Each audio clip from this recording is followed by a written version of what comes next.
கண்டிப்பா ஒரு நாள் ஹோக்காகே ஆவேன். எப்படி சாதிக்கலாம்னு நினைக்கிறேன்? இப்படி குப்பரப்படுத்திக்கிட்டு கனவு கட்டுக்கிட்டா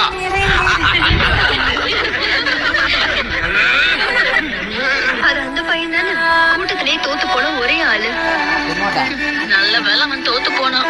இவெல்லாம் ஒரு நிஞ்சானா ஊடு தாங்கும்னு நினைக்கிறேன் நீ. Shadow Clone Jutsu.